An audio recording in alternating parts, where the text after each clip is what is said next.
Fridge খুলে একটা chocolate নিয়ে রিক্সাতে উঠে পড়লাম। চকলেট খেতে খেতে যাচ্ছি রূপায়ণে। কেন যাচ্ছে সেটা তোমাদের সাথে শেয়ার করি। আজকে এতটা ক্ষুধা লাগছে, প্রায় 3টা বাজে এখন, মানে 5 মিনিট বাকি। তো এই সময়টা এত হাংরি হয়ে গেছি, গ্যাস না থাকার কারণে এবং অনেক বাজার টাজার নিয়ে আসছে, ওগুলো গুছাতে গুছাতে রান্না বান্না লেট হয়ে গেছে। মানে হচ্ছে সুমি এবং মা কিচেনে রান্না বান্নার আয়োজন করছে এবং বাজার অনেকগুলো নিয়ে আসার কারণে ওগুলো গুছাচ্ছিল আর কি। তো যাই হোক, আমি এর মধ্যে সালাদ আদায় করে নিয়েছি, কুরানো পরে নিয়েছি। অলরেডি 3টে বেজে যাচ্ছিল, সকাল যেহেতু নাস্তা করিনি, ক্ষুধা তো লাগবেই। রান্নাঘরে যেয়ে দেখি কোনো কিছু রান্না হয়নি। যেই রান্না হয়নি শুনে আমি হাতে একটা চকলেট নিয়ে রিক্সা নিয়ে চলে যাচ্ছি রূপায়ণে। ইনস্ট্যান্ট যা আছে তাই খেয়ে ফেলবো।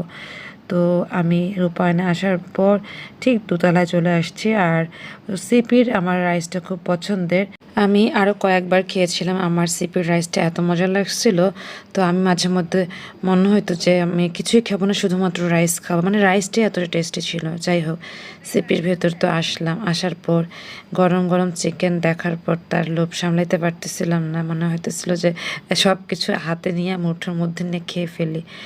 যাই হোক, তো আমি ভাইয়ারে বললাম আমাকে রাইসটাই দেওয়ার জন্য। ওনাকে আমি ফার্স্টে বলে নিয়েছি যে রাইসটা কি ইনস্ট্যান্ট বানানো আছে, বললো যে হ্যাঁ আছে, 5 মিনিটও লাগবে না।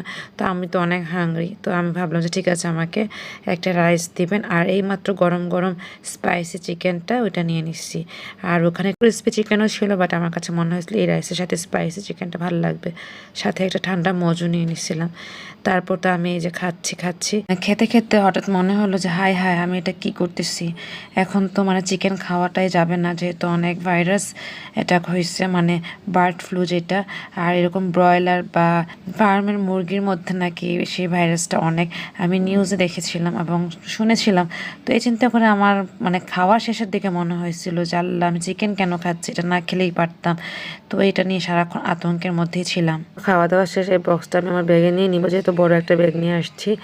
তো আমি চিন্তা করলাম যে আল্লাহ, আজকে না জানে আমার কি হয়, বাঁচি নাকি মরি। এর মধ্যে আমার জামাই কল দিচ্ছে, তো কল রিসিভ করার পর বললাম যে খাওয়া দাওয়া করছি। তো বললো যে খাওয়া দাওয়া শেষ করে বাসে চলে যাওয়ার জন্য।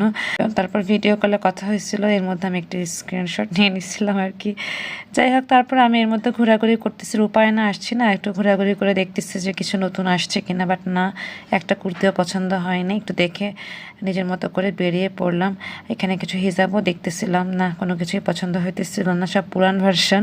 তারপর আমি চলে যাচ্ছি। তো এর মধ্যে মনে হলো সি ব্লকে যাই, আপুদের বাসায়। আদনানও বলছিল যাওয়ার জন্য। বেসিকলি অনেকদিন ধরে বের হই না, ঘরেই ছিলাম। তো আজকে যেহেতু বের হয়েছি, আর এইটা হচ্ছে আমার একটা অভ্যাস, একবার যদি বের হই একেবারে যেখানে যাওয়া সব শেষ টেস করে রাতে একবারে বাসায় ফিরে ফ্রেশ হয়ে রিল্যাক্স মোডে থাকি।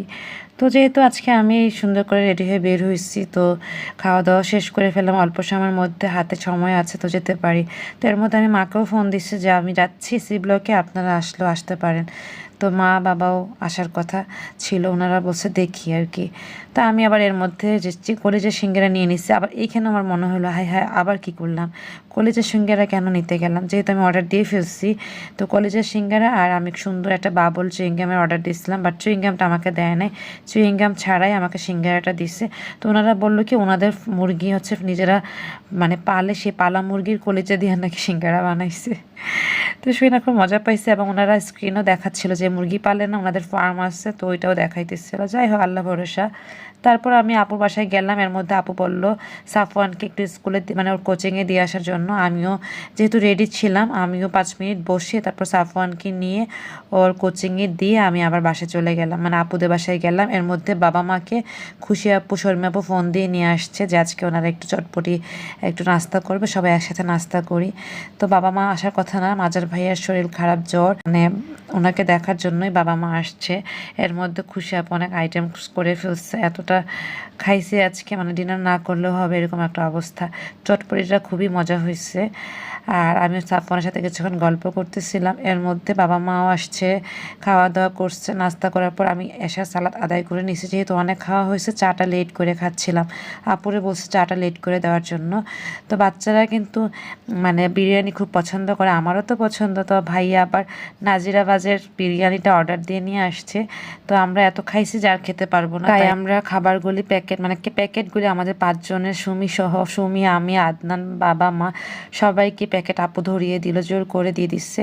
রাতে খাবো ভাবছিলাম 1টা 2টার দিকে, তো খাওয়া হয়নি। আজকে পরের দিন দুপুরে আমি সেই বিরিয়ানিটা খাইতেছিলাম আর এতটা মজা লাগতেছিল, আমি বিশ্বাস করাইতে পারবো কিনা জানি না।